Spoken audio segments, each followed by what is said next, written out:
ክርስቶስ ተንሥአ እሙታን በአብይ ኃይል ወሥልጣን አሰሮ ለሰይጣን አግዓዞ ለአዳም ሰላም ሚእዜሰ ኮነ ፍስሐ ወሰላም። ስለ ጽድቅ የሚሰደዱ ብፁዓን ናቸው፣ መንግሥተ ሰማያት የእነርሱ ናትና።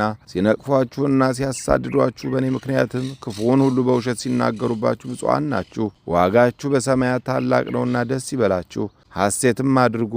ከእናንተ በፊት የነበሩትን ነቢያት እንዲሁ አሳደዋቸዋልና። የማቴዎስ ወንጌል ምዕራፍ 5 ከቁጥር 10።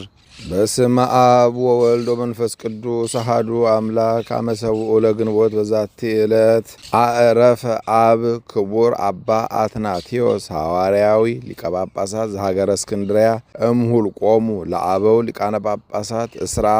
አንድ አምላክ በሚሆን በአብ በወልድ በመንፈስ ቅዱስ ስም ግንቦት 7 በዚች ቀን ለአባቶች ሊቃነ ጳጳሳት 20ኛ የሆነ የከበረ አባት የእስክንድርያ ሊቀ ጳጳሳት ሐዋርያዊ አትናቴዎስ አረፈ።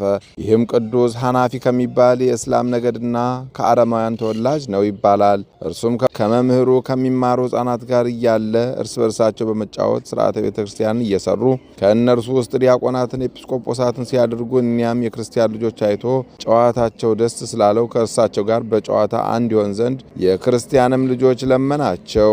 እነርሱም አንተ አረማዊ ነህ፣ ከእኛ ጋር አትደመርም ብለው ከለከሉት። እርሱም ክርስቲያን ሆናለሁ አላቸው። እነርሱም ደስ ተሰኙበት። ያን ጊዜም ወስደው በሊቀ ጳጳሳት አምሳል አደረጉት። ከበታቹም ወንበር አድርገው ይሰግዱለት ጀመረ። በዚያንም ጊዜ ሊቀ ጳጳሳት አባ እለእስክንድሮስ በዚያ አለፈ።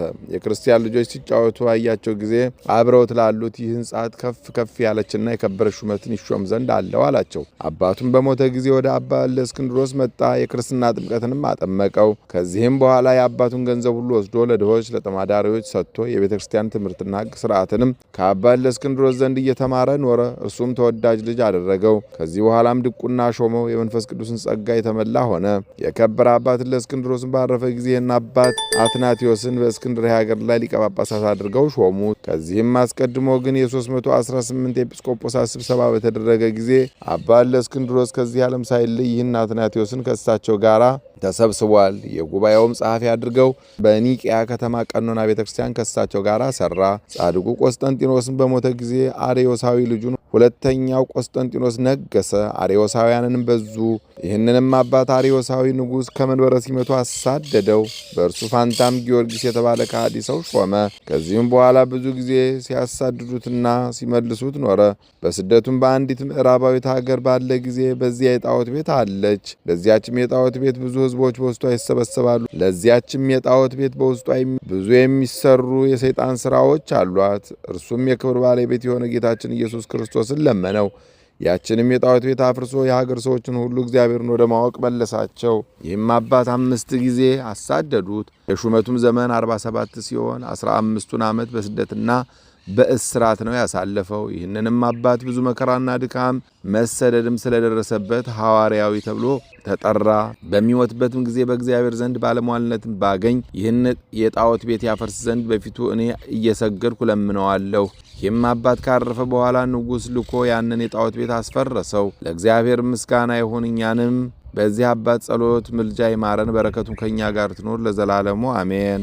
አንድ አምላክ በሚሆን በአብ በወልድ በመንፈስ ቅዱስ ስም ግንቦት 8 በዚች ቀን ስንሁት ከሚባል አገር ቅዱስ ዮሐንስ በምስክርነት አረፈ። ምስጋና ይሁን ለአብ ለወልድ ለመንፈስ ቅዱስ አንድ አምላክ በሚሆን ዛሬም ዘወትርም ለዘላለሙ አሜን።